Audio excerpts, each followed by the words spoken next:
Ella Fitzgerald, The Tale of a Vocal Virtuosa. Track 1, Hoofin in Harlem. Track 2, Jammin at Yale. Track 3, Stompin at the Savoy. And Track 4, Carnegie Hall Scat. You may think I look like any other cat, but baby, I'm in a class all by myself. Scat Cat's my name, Scat Cat Monroe, a name I've earned. Got my name from knowing Ella Fitzgerald, the queen of scat. What's scat, you ask? Scat's the sound that don't hold back. Ella's sound, that was scat. Singing so supreme, music's velvet ribbon dream. Let me tell you Ella's story, 'cause you see, I was there. From the get-go, I saw it all. Me, Scat Monroe. I watched Ella go from a small-town girl to the first lady of song, to a vocal virtuosa, bar none. So sit back, listen up. Here's 4 tracks, cut to cut. Here's how Ella got her sound, got her silken silver style, got her Lady Ella Scat. Track 1, Hoofin in Harlem. The child's name was Ella. She was a big-boned girl with dreams of becoming a dancer. But there weren't many dance schools in Yonkers, New York, the little city where Ella Fitzgerald and her mother, Tempe, lived.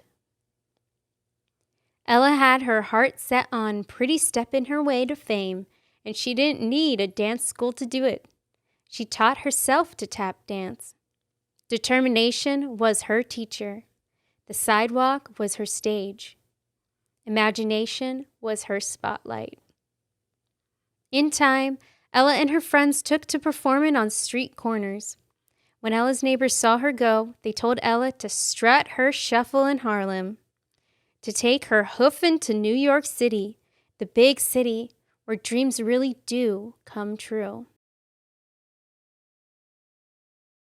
That was when Harlem became Ella's stomping ground. On the night of November 21st, 1934, Ella entered a talent contest at the Apollo Theater. She was 17 and scrubbed clean down to her toe jam. But as soon as Ella saw the footlights, her feet failed her. She stood front and center, knees knocking, teeth clacking, a wannabe with a stomach full of butterflies, and the girl was hardly dressed to impress. She wore work boots and hand-me-downs. Luckily, Ella was thinking on her toes. She refused to be booed back to Yonkers, so she started to sing. At first, her voice came quiet as a whisper, a measly little hiss, soft as a cricket. But when the band joined in, Ella rolled out a tune sweet enough to bake. She won the contest straight up, kicked her dance dreams to the curb, and pinned all her hopes on being a singer. I was there in the wings, watching it all, swinging to Ella's groove, wearing a grin as big and as proud as that Cheshire dude. Track 2, Jamming at Yale. Soon Ella had audiences eating out of her hand. She went on to win talent showcases all over Harlem. In 1935, the Harlem Opera House signed her as a featured singer. One night, Bardo Ali, the master of ceremonies for the Chick Webb Orchestra, saw Ella perform. That's when Bardo knew that Chick needed Ella, and that Ella needed Chick. That the two of them could make beautiful music together. But you see, Chick was a finicky bird, easy to ruffle, hard to please, a perfectionist. He was a jazz drummer who liked his music hot. Swing music was Chick's style, cut-the-rug rhythms that put the pulse on a party. He believed folks came to hear the instruments in his band, not some singer. Besides, he already had a singer for his orchestra, a guy named Charlie Linton. What Chick didn't know was that Ella's voice was its own instrument. When Bardot took Ella to meet Chick, Chick agreed to give Ella a chance. He told her she could sing with his orchestra at a college dance the next night. At Yale University, the Ivy League, where getting loose don't always come easy. Chick told Ella that if she could work that college crowd, she could join his band. So Ella went to Yale with a purpose. And man, once Ella started to sing, she had them Yaleys jammin'. That night, Chick welcomed Ella into his band. He took her under his wing, and the two of them flew to the Savoy Ballroom, the hippest dance spot in Harlem. Track 3, Stompin' at the Savoy. The Chick Webb Orchestra had a regular gig at the Savoy. Night after night, they played to a house packed tighter than the A-train. The place was crammed full of folks who'd come to shake their tails to the orchestra's sound. And honey, yours truly could shake with the best of them. You ever see a cat do the kangaroo? The Lindy Hop? The Suzy Q? Those were the moves we danced at the Savoy. Danced while Ella belted from the bandstand. It was Chick's drumming that pulled people onto the dance floor. It was Ella's singing that kept them there. Ella was not like other highfalutin singers. She never forgot where she came from. She remembered that her first work as a performer had been on the street. After Ella sang, she stepped down from the stage and danced with her fans. Ella let them know she was one of them. She showed them she could kangaroo too. She stomped at the Savoy like any other paying customer. Chick Webb was born with a beat in his bones. He was a master drummer, a musician with a fix on jazz. Ella made it her business to learn all she could from Chick. She had talent. He had know-how. Chick showed Ella the right way to deliver a song. He taught her to shade the high notes and light the lows, to grab hold of a tune, to wrap her voice around each melody. When the sun set on Harlem and the cats and kitties came out to play, it was Ella and Chick they were coming to see. When Chick and Ella performed together, they were grits and gravy. They brought out the best in each other. People called it chemistry. I called it musical magic. On May 11th, 1937, the Chick Webb Orchestra took on the Benny Goodman Orchestra in the Savoy's Battle of the Bands. These contests were a Savoy tradition, and child, they were fierce. One band tried to outplay the other till the crowd with their applause named the winner.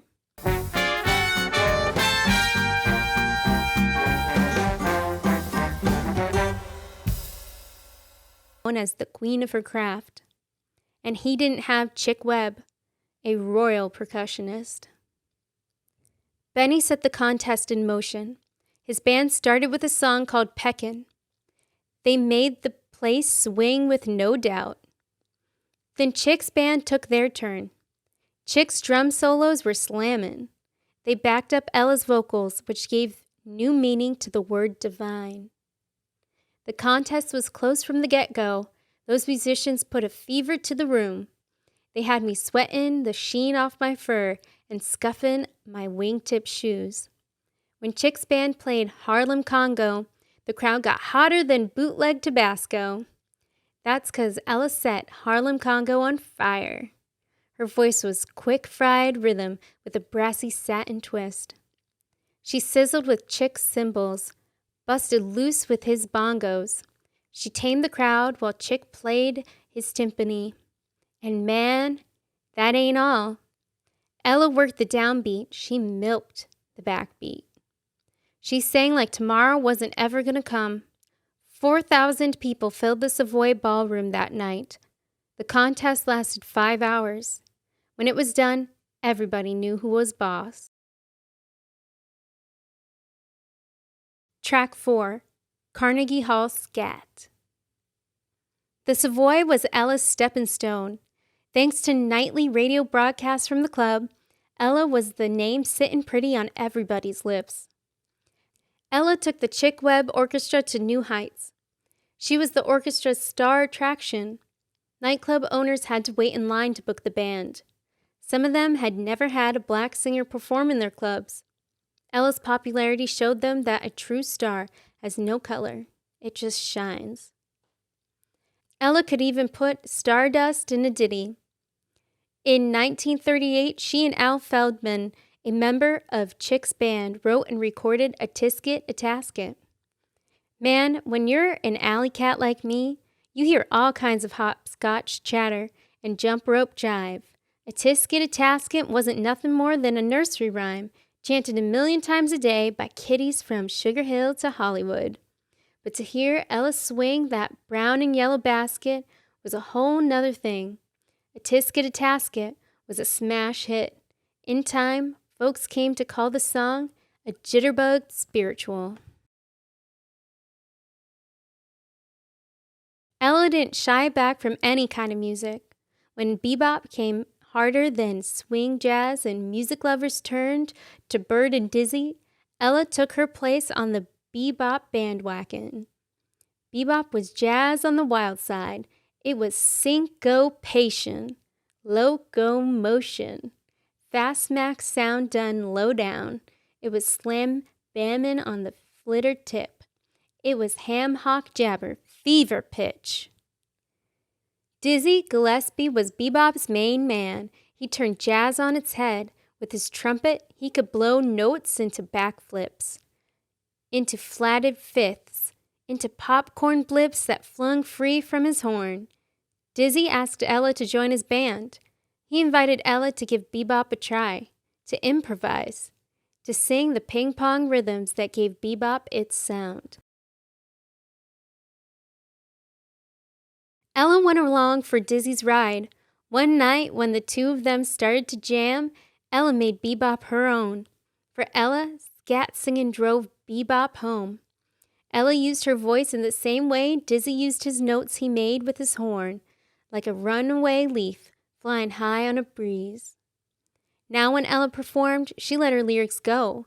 She took her singing out to play.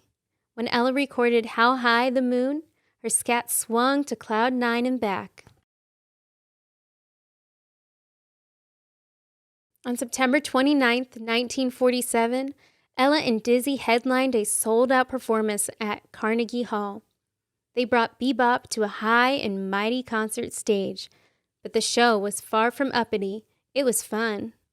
Dizzy's trumpet chirped, it zipped, it sputtered in double-time tempo. Ella's singing hung fast to Dizzy's rhythm. Dizzy bounced his bebop to Ella. Ella shot him back her scat. Man, those two were making up music in the moment. It was invention. It was frolic. It was cooler than cool. Ella put her scat on the map. When she and Dizzy threw down their skippity-hop-doo-dee-bop, every soul in the place slipped into the jam. Ella soon had fans who loved all kinds of music. They came to call Ella by many names: the Queen of Scat, the First Lady of Song, a vocal virtuosa. Now, I'm the keeper of Ella's flame, the teller of her tale, the Scat Cat. So kid, don't be fooled by phony felines. A cat by any other name ain't the same.